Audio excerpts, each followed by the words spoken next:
Hi dear students. आज के इस वीडियो के अंदर मैं आप लोगों के लिए जो टॉपिक लेकर आया हूँ वो है रिफॉर्मिंग।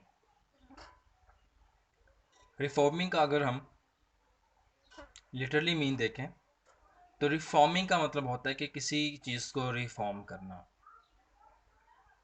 जैसे हम रीशेप का वर्ड यूज़ करते हैं, किसी एक शेप को दोबारा से किसी और शेप के अंदर कन्वर्ट कर देना। तो रिफॉर्मिंग जो है ये भी एक इसी तरह का वर्ड है जिसका लिटरली मीन है रिफॉर्म करना, मतलब कि रीशेपिंग करना या रिफॉर्म, दोबारा बनाना। तो सबसे पहले हम इसकी डेफिनेशन की तरफ चलते हैं। उससे पहले मैं आप लोगों को ये बताता चलूँ कि जो रिफॉर्मिंग है ये गैसोलीन्स की जाती है। गैसोलीन्स का जो ऑक्टेन नंबर होता है उसको इम्प्रूव करने के लिए इसको हम इस्तेमाल करते हैं। ऑक्टेन नंबर क्या होता है, मैंने आपको कहा था कि क्रैकिंग के अंदर जो है हमने ऑक्टेन नंबर की बात की थी। तो मैंने आप लोगों को ये कहा था कि जो है हम अपनी नेक्स्ट वीडियो के अंदर जो है ऑक्टेन नंबर के बारे में जो है ज़रूर पढ़ेंगे, उसको स्टडी करेंगे। तो आइए सबसे पहले हम जो है रिफॉर्मिंग की डेफिनेशन को जो है वो डिफाइन करते हैं। The process in which straight chain hydrocarbons are converted into branch chain hydrocarbons is known as reforming. ऐसा प्रोसेस जिसके अंदर हम स्ट्रेट चेन हाइड्रोकार्बन्स को जो है ब्रांच चेन हाइड्रोकार्बन्स के अंदर कन्वर्ट करते हैं उसको रिफॉर्मिंग का नाम दिया जाता है। इस डेफिनेशन के अलावा रिफॉर्मिंग की एक और डेफिनेशन है जिसके अंदर जो है हम ऑक्टेन नंबर की बात करते हैं। The process of improving octane number of gasoline is called reforming. किसी भी गैसोलीन के ऑक्टेन नंबर को इम्प्रूव करने का जो प्रोसेस है वो भी रिफॉर्मिंग कहलाता है। आगे में एग्जांपल देखते हैं रिफॉर्मिंग की।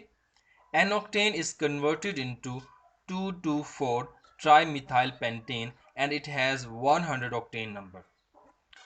N octane जो है इसको हम कन्वर्ट कर देते हैं 2,2,4-ट्राईमिथाइलपेंटेन के अंदर, और जो 2,2,4-ट्राईमिथाइलपेंटेन है इसका जो ऑक्टेन नंबर है वो 100 है। इट मीन्स दैट कि ये जो 2,2,4-ट्राईमिथाइलपेंटेन है ये गुड क्वालिटी का जो है फ्यूल है, गुड क्वालिटी की जो है गैसोलीन है। आगे हम बात करते हैं ऑक्टेन नंबर की। The number by which the quality of gasoline can be determined or checked is called octane number. वो नंबर जिसके जरिए हम किसी भी गैसोलीन की क्वालिटी को डिटर्मिन करते हैं या चेकआउट करते हैं ये ऑक्टेन नंबर कहलाता है। इसके बाद है नॉकिंग। अगर हम अपने इंजन के अंदर जो है एक ऐसा फ्यूल, एक ऐसी गैसोलीन यूज करें जो पुअर क्वालिटी का हो, तो उसके अंदर जो है एक मेटालिक साउंड क्रिएट हो जाती है। उस मेटालिक साउंड को जो है हम नॉकिंग का नाम देते हैं।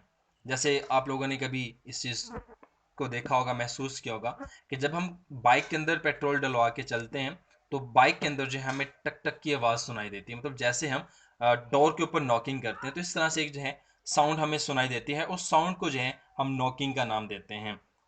The sharp metallic sound created in the combustion engine is called knocking. हमारे कंबस्टन इंजन के अंदर जो शार्प मेटालिक साउंड होता है, जो हमें मेटल्स की तरह का साउंड जो है वो हमारे कान में जिसकी आवाज़ आती है उसको नॉकिंग का नाम दिया जाता है। इसके बाद हम प्रोडक्शन की बात करते हैं कि ये जो नॉकिंग है या जो मेटालिक साउंड हमारे कंबस्टन इंजन के अंदर प्रोड्यूस होता है वो किस तरह से प्रोड्यूस होता है। Gasoline fraction present in petroleum is not of good quality. जो भी गैसोलीन अगर हम इस्तेमाल कर रहे हैं अपने कंबस्टन इंजन के अंदर, अगर वो अच्छी क्वालिटी का नहीं होगा तो उसकी वजह से क्या होगा, when it burns in the automobile engine combustion started before the spark fires. तो कंबस्टन जो है, अभी हमने प्लग को फायर नहीं किया, प्लग फायर जो स्टार्ट नहीं हुई, लेकिन उससे पहले जो कंबस्टन है वो स्टार्ट हो जाती है। तो this produces the knocking sound. तो ये जो है नॉकिंग साउंड, जो मेटालिक जो साउंड है हमारे कंबस्टन इंजन के अंदर जो है प्रोड्यूस कर देता है। अब इस नॉकिंग का इफेक्ट क्या है, इसका हमारे कंबस्टन इंजन के ऊपर क्या इफेक्ट पड़ता है, इसका जो है हमारे ऑटोमोबाइल के इंजन के ऊपर क्या इफेक्ट पड़ता है। Knocking reduces the efficiency of automobile engines. Knocking की वजह से हमारे जो ऑटोमोबाइल्स के जो इंजन्स होते हैं उनकी एफिशिएंसी बहुत कम हो जाती है, मतलब उनके वर्क करने की, उनकी जो लाइफ टाइम होते हैं वो बहुत शॉर्ट हो जाता है इसकी वजह से, क्योंकि उसको बहुत ज़्यादा जो है वो नुकसान जो है वो देता है। नेक्स्ट हम पढ़ते हैं कि हम किस तरह से ऑक्टेन नंबर जो है किसी भी गैसोलीन का उसको इम्प्रूव कर सकते हैं। How octane number of gasoline can be improved, gasoline का जो ऑक्टेन नंबर होता है उसको किस तरह से इम्प्रूव किया जाता है। तो इसका आंसर ये है, the octane number of poor fuel or gasoline can also be improved by blending it with a small amount of additive like tetra ethyl lead. हम क्या करते हैं कि हम जिस भी गैसोलीन का या जिस फ्यूल का जो है ऑक्टेन नंबर इंप्रूव करना चाहते हैं, हम क्या करते हैं उसके साथ जो है टेट्रा इथाइल लेड को ऐड कर देते हैं। जब टेट्रा इथाइल लेड को उसके साथ ऐड किया जाता है, ब्लेंड किया जाता है, तो उसका जो ऑक्टेन नंबर होता है वो इंप्रूव हो जाता है।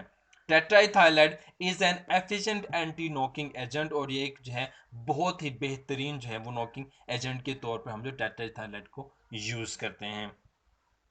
लास्ट में जो है हम डिसएडवांटेजेस को स्टडी करते हैं कि टेट्राइथाइलाइड जो है इसके क्या डिसएडवांटेजेस हैं। The disadvantage of using tetraethyl lead is that its combustion product lead oxide reduces to metallic lead which discharges into air through exhaust pipe and causes air pollution।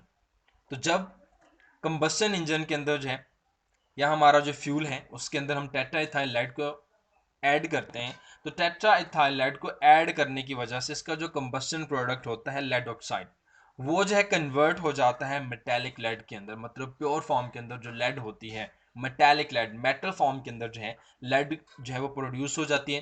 फिर ये एग्जॉस्ट पाइप के through जो है हमारी air के अंदर enter हो जाती है और वहाँ पे जाके जो है एयर पोल्यूशन काज करता है, और इस एयर पोल्यूशन की वजह से जो है बहुत सारी बीमारियाँ जो है वो पैदा हो जाती है इंसानों के अंदर, जैसे सांस की बीमारी पैदा हो जाती है, कैंसर वगैरह की बीमारी जो है वो लेड की वजह से जो है वो पैदा हो सकती हैं। तो ये इसका डिसएडवांटेज था जो मैंने आप लोगों को बता दिया है।